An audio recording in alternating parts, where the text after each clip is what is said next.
വൃദ്ധ മാതാപിതാക്കൾ തനിച്ച് താമസിക്കുന്ന പല വീടുകളിലും എന്താവശ്യത്തിനും അവർ വിളിക്കുന്നത് ഓട്ടോ ഡ്രൈവർമാരെയാണ്.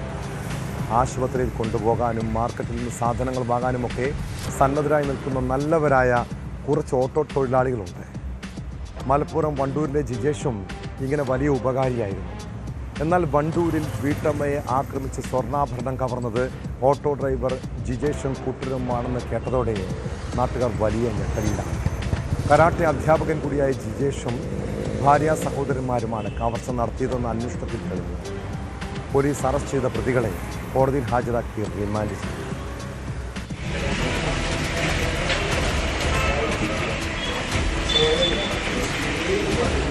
വണ്ടൂർ അമ്പലപ്പടി സ്വദേശി പാലാമ്പറമ്പത്ത് നിധിൻ, സഹോദരൻ നിഖിൽ, ഇവരുടെ സഹോദരി ഭർത്താവും കവർച്ചയുടെ സൂത്രധാരനുമായ അമ്പലപ്പടി സ്വദേശി പടിഞ്ഞാറേ മണ്ടാവിൽ ജിജേഷ് എന്നിവരെയാണ് വണ്ടൂർ സിഐ സംഗീത് പുനത്തിലിന്റെ നേതൃത്വത്തിലുള്ള പ്രത്യേക അന്വേഷണ സംഘം പിടികൂടിയത്. കഴിഞ്ഞ ഡിസംബർ 22-നാണ് കേസിനാസ്പദമായ സംഭവം നടന്നത്. അമ്പലപ്പടി ബൈപ്പാസിൽ താമസിക്കുന്ന പരേതനായ വിമുക്ത ഭടൻ പാലക്കത്തോട്ടിൽ വിജയകുമാറിന്റെ ഭാര്യ ചന്ദ്രമതിയുടെ ആഭരണങ്ങളാണ് 3 പേർ ചേർന്ന് കവർന്നത്. മൽപ്പിടുത്തത്തിലും വീഴ്ചയിലും പരിക്കേറ്റ ചന്ദ്രമതി താലൂക്ക് ആശുപത്രിയിൽ ചികിത്സ തേടിയിരുന്നു. ജിജേഷിന്റെ കടബാധ്യതകൾ തീർക്കാൻ വേണ്ടിയാണ് പ്രതികൾ കവർച്ച ആസൂത്രണം ചെയ്തത്. ചന്ദ്രമതി പലപ്പോഴായി വിജേഷിന്റെ ഓട്ടോയിൽ യാത്ര ചെയ്തിട്ടുണ്ട്.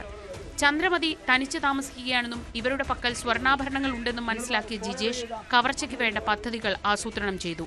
എറണാകുളത്ത് ജോലി ചെയ്തിരുന്ന നിഖിലിനെ ഇതിനായി നാട്ടിലേക്ക് വിളിച്ചു വരുത്തി. രാത്രി 8 മണിയോടെ മൂവരും ബാറിലെത്തി മദ്യപിച്ചതിനു ശേഷം ചന്ദ്രമതിയുടെ വീടിന് പുറകുവശത്തുള്ള വയലിലൂടെ നടന്ന് വീട്ടിലെത്തി. പുറകുവശത്തെ വാതിലിൽ തട്ടി ശബ്ദമുണ്ടാക്കി. ശബ്ദം കേട്ട് വാതിൽ തുറന്ന ചന്ദ്രമതിയെ കരാട്ടയിൽ ബ്ലാക്ക് ബെൽറ്റ് നേടിയിട്ടുള്ള ജിജേഷ് പിന്നിൽ നിന്നും വായും മൂക്കും ബലമായി പൊത്തിപ്പിടിച്ചു.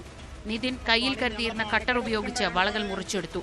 തിരിച്ചറിയാതിരിക്കാനായി മൂവരും മങ്കി ക്യാപ്പ് ധരിച്ചിരുന്നു. തെളിവ് നശിപ്പിക്കാനായി കൃത്യത്തിനു ശേഷം പരിസരത്ത് മുളകുപൊടി വിതറി. ശേഷം ബാറിന് സമീപമെത്തി കാറിൽ കയറി രക്ഷപ്പെട്ടു. ജിജേഷിനെ വീട്ടിലിറക്കിയ ശേഷം സഹോദരങ്ങൾ ചന്ദ്രമതിയുടെ വീടിന് പരിസരത്ത് സ്ഥിതിഗതികൾ അറിയാനായി സ്കൂട്ടറിൽ കറങ്ങുകയും ചെയ്തു. തെളിവ് നശിപ്പിക്കാനായി മങ്കി ക്യാപ്പ് കത്തിച്ചു കളഞ്ഞു. തങ്ങളിലേക്ക് പോലീസ് എത്താതിരിക്കാൻ കൃത്യസമയത്ത് പ്രതികൾ മൊബൈൽ ഫോൺ സ്വിച്ച് ഓഫ് ചെയ്തിരുന്നു.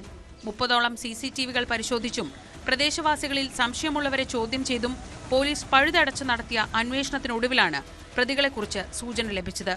തുടർന്ന് ജിജേഷിനെ കസ്റ്റഡിയിലെടുത്ത് ചോദ്യം ചെയ്തതിൽ പ്രതി കുറ്റം സമ്മതിക്കുകയായിരുന്നു. ആ ഭാഗത്ത് ഉള്ള സംശയമുള്ള ആളുകളെ നമ്മൾ വെരിഫൈ ചെയ്തതിനു ശേഷം ഒരു 3 പേരെ നമ്മൾ ഫിൽട്ടർ ചെയ്തെടുത്തതാണ്. അവരുടെ CDRകളും മറ്റ് അവരുടെ സാന്നിധ്യവും ഒക്കെ പരിശോധിച്ചപ്പോൾ പോലീസിന് ഇവർക്ക് ഇതിൽ ബന്ധമുണ്ട് എന്ന് മനസ്സിലായി. അതിനുശേഷം ഇവരെ വിശദമായി ചോദ്യം ചെയ്തപ്പോൾ ഇവർ ഈ വള മോഷ്ടിച്ച കാര്യത്തെക്കുറിച്ച് കൺഫസ് ചെയ്യുകയാണുണ്ടായത്.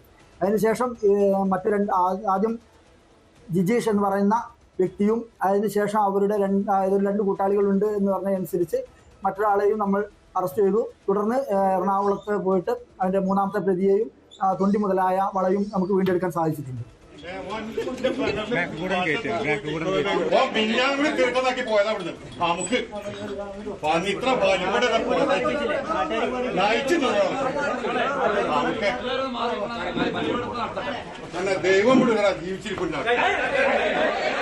മോഷണ മുതലുമായി നിഖിലിനെ കഴിഞ്ഞ ദിവസം രാത്രി എറണാകുളത്ത് വെച്ചാണ് കസ്റ്റഡിയിലെടുത്തത്.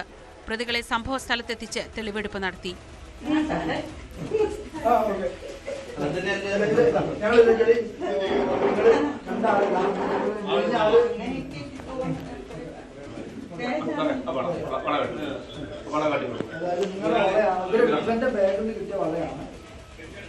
ഈ വള നിങ്ങളാണോ എന്നുള്ളത്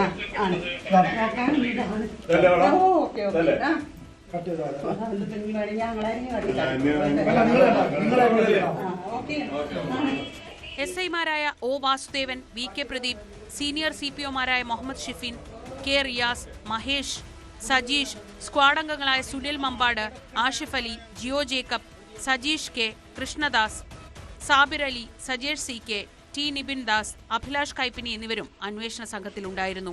ന്യൂസ് 18 മലപ്പുറം.